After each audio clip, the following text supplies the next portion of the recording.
বিসমিল্লাহির রহমানির রহিম। আসসালামু আলাইকুম everyone, welcome back to my channel. আজকের পর্বে আমি আপনাদের সাথে লাল শাক রান্না করে দেখাবো। এজন্য এখানে আমি লাল শাক পরিষ্কার করে ধুয়ে একটা ছাঁকনিতে রেখে দিয়েছিলাম, এতে করে এক্সট্রা পানিটা কিন্তু ঝরে যায়। এরপরে আমি শাকটা সিদ্ধ করে নেব, এজন্য চুলায় একটা কড়াই দিয়ে আমি চুলাটা ধরিয়ে দিয়েছি। আপনারা যদি এভাবে একবার লাল শাক রান্না করেন তাহলে যে খায় না সেও কিন্তু চেটেপুটে খাবে। শাকটা একটু নরম হয়ে এসেছে।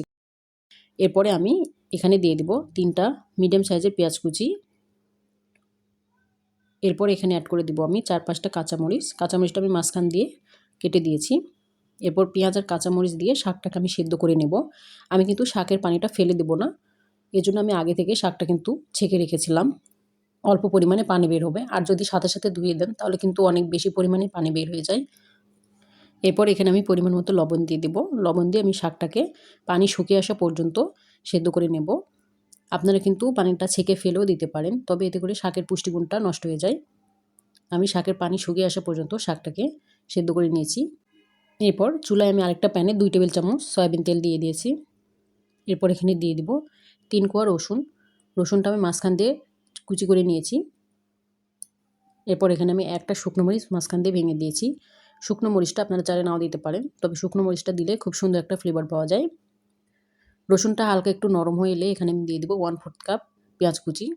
এবার পেঁয়াজ আর রসুনটা হালকা একটু ভেজে নেব, একদম বেশি লাল করে ভাজার দরকার নেই। হালকা একটু কালার চলে আসলে হয়ে যাবে। পেঁয়াজটা আমি ভেজে নিয়েছি। এবার এখানে আমি আগে থেকে ভাপিয়ে রাখা শাকগুলো দিয়ে দিব। এবার শাকটা দিয়ে আমি কিছুক্ষণ আরও 2 মিনিট একটু ভেজে নিলে কিন্তু হয়ে যাবে।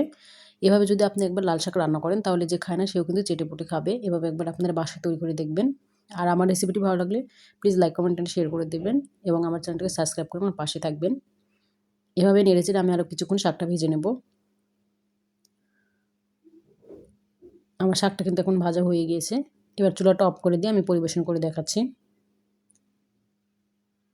আর এরকম দারুণ দারুণ রেসিপি পেতে আপনারা অবশ্যই বেল বাটনটি ক্লিক করে রাখবেন। আর এভাবে অবশ্যই আপনারা একবার বাসায় লাল শাক রান্না করে দেখবেন। ভালো থাকবেন সবাই। আল্লাহ হাফেজ।